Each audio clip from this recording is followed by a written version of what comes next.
a Portero de Porteros para Porteros, soy Juan Carlos Lozano. Ecuador es un país hermoso, la nación de la mitad del mundo, dividido o cruzado por la línea ecuatorial. Ha dado a nivel futbolístico cosas muy bonitas, como por ejemplo Liga de Quito campeón de la Libertadores, Independiente del Valle campeón de la Sudamericana. Bueno, ellos han sido múltiples campeones a nivel internacional.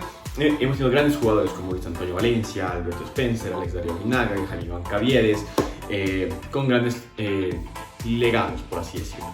Pero hoy vamos a hablar solo de porteros y vamos a hablar del top 5 de porteros, de los mejores porteros que vistieron el buzo de la selección ecuatoriana. Por eso me puse la de la trivia del día de hoy. Y vamos a hacer 5 puestos y una mención honorífica. Así que hoy este es mi top 5. ¿Qué? Basado en hechos sobre la selección. Capaz del tuyo sea diferente. No sé quién es. No me sirves. Déjame saber en tus comentarios y déjame saber qué país te gustaría que sea el siguiente.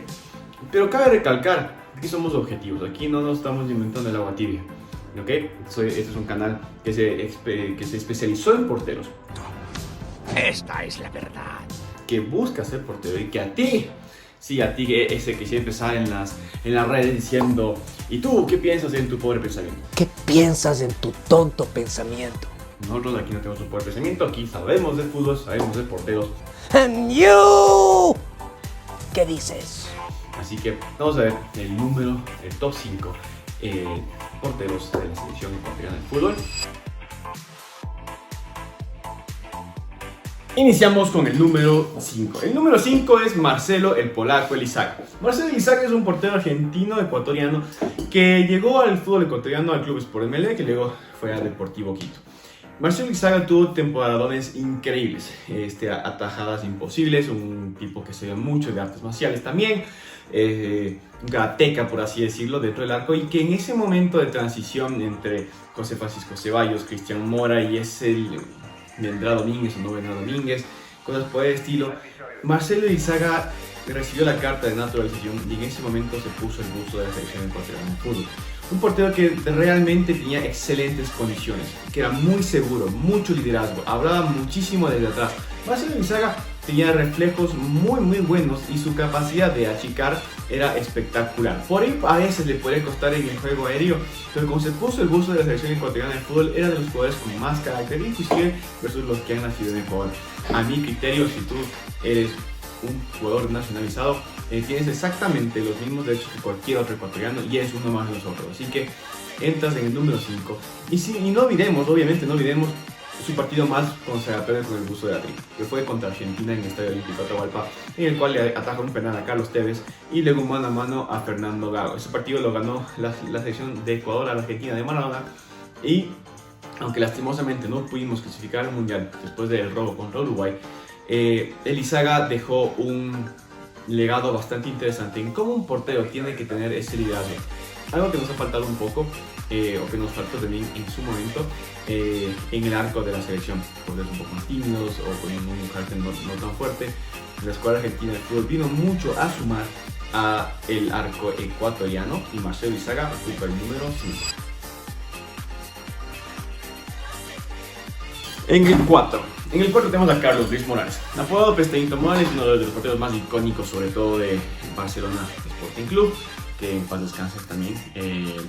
Futbolista, presentador y político, pero nos quedamos con su falta de portero con el buzo de la selección. Si bien no tuvo momentos tan memorables en el arco de la selección, fue el portero que más regularidad tuvo previo, pues digamos, ya a la consagración de José Francisco Ceballos. Un portero que hablaba mucho, entre comillas, jugó bastante afuera, digamos, o fue de los primeros en atajar afuera con cierta regularidad cuando estuvo en el Independiente de Avellaneda, pero en la selección ecuatoriana de fútbol tuvo un largo paso. Inclusive tuvo una especie como de tributo en el inicio de las eliminatorias para el Mundial de 2002, en el cual, estando en Santa Rita, fue convocado por el Bolillo Gómez. En pocos partidos, obviamente, pero Carlos Luis Morales, digamos, era lo mejor que tenía en Ecuador en ese momento. Recordemos que en la época de los 90 Ecuador experimentó con Erwin Ramírez, experimentó con Carlos Luis Morales, experimentó con Jacinto Espinosa, y Carlos Luis era por ahí el portero que más estabilidad le daba al arco ecuatoriano. El arco ecuatoriano que siempre sufrió un poco de caída en porteros porque Ecuador no se dedicaba a forjar porteros. no se dedicaba a sacar porteros con una escuela propia de porteros, sino que iban saliendo talentos puros, como Carlos Morales, como José Luis Ceballos, Joan Salinas, etc. Entonces, Carlos Luis Morales fue un portero que en su gran nivel en Barcelona de Guayaquil sobre todo, lo llevó a estar mucho tiempo en el arco de la selección ecuatoriana de fútbol, siendo probablemente la transición que se esperaba en la década de los 90 hasta José Francisco Ceballos. Número 3. Me puse serio. Número 3, Cristian El Conde Mora. El Conde Mora inició su carrera en Macará. Luego pasó, su carrera digamos más conocida en Macará del Mato y luego pasó a Liga de Quito, sentando a Jacinto Espinosa, uno de los porteros más icónicos del cuadro albo. Esa gran actuación lo catapultó a la selección ecuatoriana de fútbol, siendo el titular en el Mundial de Alemania 2006. El Conde Mora tuvo una excelente Copa del Mundo en un excelente nivel, y si bien fueron probando entre Villafuerte y Mora para poder atajar, Villafuerte llegaba con un buen nivel, Mora también iba peleando, aunque los amistosos de Ecuador no eran relativamente buenos. El Conde Mora se quedó con el puesto de titular en el Mundial. Todos lo recordaremos con su pantalón de arquero, con su camiseta de la selección y las banderas del Ecuador en las mejillas. Es el único portero ecuatoriano en atajar en octavos de final de una Copa del Mundo en un partido tan reñido como fue contra Inglaterra. A mi criterio no es culpa del Conde Mora el gol, quien lo ejecutó fue David Beckham, el mejor ejecutador de tiros libres de la historia del fútbol, el de mayor ratio, y es sin duda uno de los mejores porteros que ha dado nuestro país.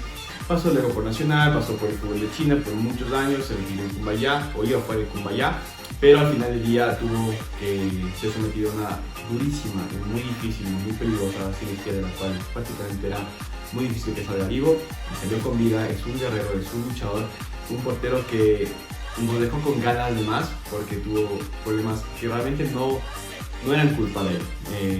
Tuvo un entorno que no ayudó mucho a que el Conde Mora pueda crecer de gran manera, porque es un portero que tiene muchísimas condiciones. Actualmente es preparador de arqueros de divisiones inferiores o secciones inferiores de la Federación Ecuatoriana de Fútbol, y es un gran portero, es una gran persona. Un poco se criticaba su timidez en los partidos, pero vaya que es un arquerazo. Nunca me voy a olvidar aquella imagen en un partido de Copa Libertadores del Conde Mora, sin mano estoy contra River, no fue el rival con esa actitud, y le aguantó un mano a mano al delantero del rival hasta el final y lo tapó teniendo un estallido en el hinchado. Sin duda el Conde el tercero en esta lista. En el número 2 tenemos a José Francisco Ceballos. ¿Qué? Sí, Pepe Pancho Ceballos. Este es un top a nivel selecciones. Y si bien José Francisco Ceballos fue y siempre será las manos del Ecuador, así fue bautizado por Fabián Gallardo y por Roberto Vodafone, de lo que yo me acuerdo. En esa época tenía 11 años, un poquito menos. Pepe Pancho Ceballos llega a la selección ecuatoriana siendo el portero de Barcelona Sporting Club, el Barcelona del Ecuador, digamos. José Francisco Ceballos se hace o hereda el arco de algunos porteros, de Carlos Morales, la hereda también o lo pelea con Jacinto Espinosa, con Giovanni Ibarra. De hecho, la percepción de la gente era que cuando atajaba a Ceballos había más seguridad versus cuando fue Ibarra. Lastimosamente Ibarra no tuvo buenas participaciones con la selección ecuatoriana, pero Pepe Pancho Ceballos ya daba mucha seguridad. Ceballos es de los porteros que más vive el fútbol, con más carácter, por así decirlo. Es un portero que a todos nos queda todavía la imagen de cuando Ceballos, acá el partido con Uruguay, se bota hacia atrás festejando el por fin, lo hicimos, lo logramos, estamos en la Copa del Mundo. El partidazo que se pegó contra Brasil en esas mismas eliminatorias, atajándole a Romario, sumando estoy en 2 ocasiones. Bueno, fue una locura. En verdad que Ceballos, verlo ya con el gusto de la selección, a las 5 de la mañana despertamos acá en Ecuador en el Mundial de Corea-Japón, en la Copa del Mundo, siempre es algo muy especial. Y mencionado no es que era un portero que destacaba un montón sobre los botes, digamos, era un gran portero, no era malinterpreten con la selección ecuatoriana, pero tal vez era mucho mejor en clubes que con la selección.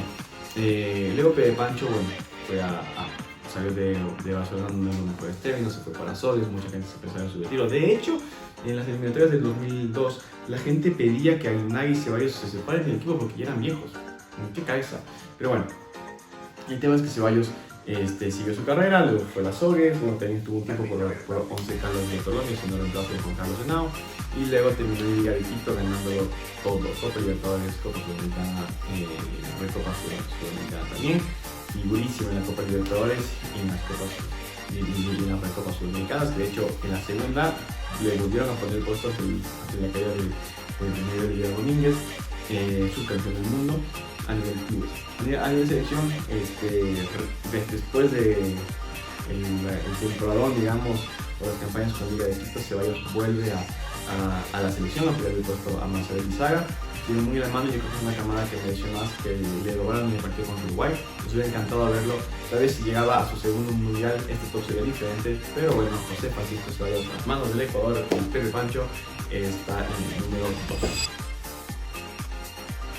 Mención especial para Hernán Galíndez. Hernán Galíndez es un portero nacido en Argentina, nacionalizado ecuatoriano, que empezó en Rosario y que luego dio el salto a la serie de fútbol ecuatoriano en Universidad Católica.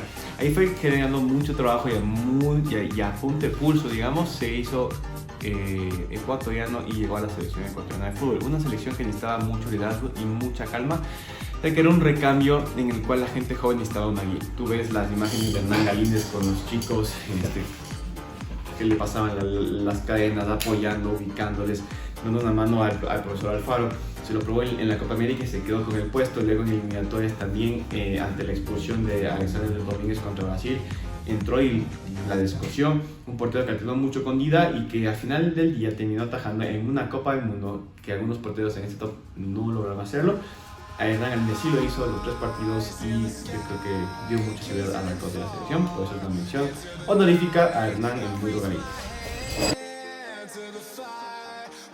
Y por último tenemos a Alexander Dida Domínguez. Sí, ya se lo habían venido. Dida Domínguez es el único portero que ha sido jugador del partido en una Copa del Mundo. En Brasil 2014, en el partido contra Francia, Dida sacó todo.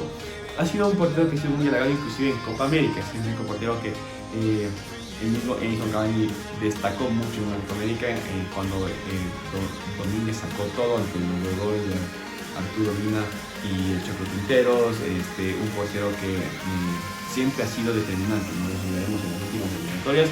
Y Domínguez salvando los muebles contra Colombia en un partidazo imposible hacer la vida en Barranquilla. Vemos también a una selección ecuatoriana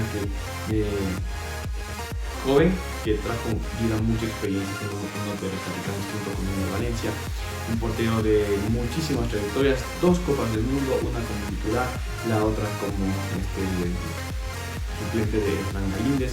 Dida Domínguez es el único portero que atrapó demasiados años, un montón de años fuera de nuestro fútbol y que regresó a Liga de Quito, atrapó en México, atrapó en Uruguay, atrapó en Argentina, atrapó en Ecuador, obviamente, en Colombia. Dida Domínguez, más allá de su trayectoria a nivel clubes, que también ha ganado casi todo lo que ganó Ceballos, algunos, obviamente la Libertadores como suplente, la Sudamericana como titular, y de hecho la Libertadores no jugó mucho porque estaba con la sanción, de hecho no jugó, pero efectivamente a nivel selección fue muy importante su contribución. Un portero que tomó el arco de la tri cuando había mucha transición, cuando había muchas dudas, cuando no sabía a quién poner. Dida destacaba muchísimo esos del resto de los porteros, y Alexander Domínguez hasta el día de hoy sigue atajando, sigue en un buen nivel, sigue en la selección ecuatoriana de fútbol, obviamente siendo parte de enseñar a las nuevas generaciones que entran, como Moisés Ramírez, como Lord, como Napa. Dida es un baluarte de nuestra tricolor, así que merecidamente el número 1 en esto. Bueno, porteras, esto ha sido todo por hoy. Les agradezco mucho por su tiempo. Muchas gracias por permitirme llegar nuevamente con ustedes. ¿Cuál es su top 5? ¿Les pareció polémico? ¿Están de acuerdo? ¿Sí o no? Nos vemos en el siguiente video en el cual recopilaremos el top 5 en cambio de la selección argentina. El vigente campeón del mundo. ¿Quién estará primero? ¿Estará Fillol? ¿Estará el Diego? ¿Estará Goico? ¿Estará quién? Lo veremos en el siguiente video. Un abrazo de gol, un abrazo de portero, un abrazo como este de arquero. Hasta la próxima.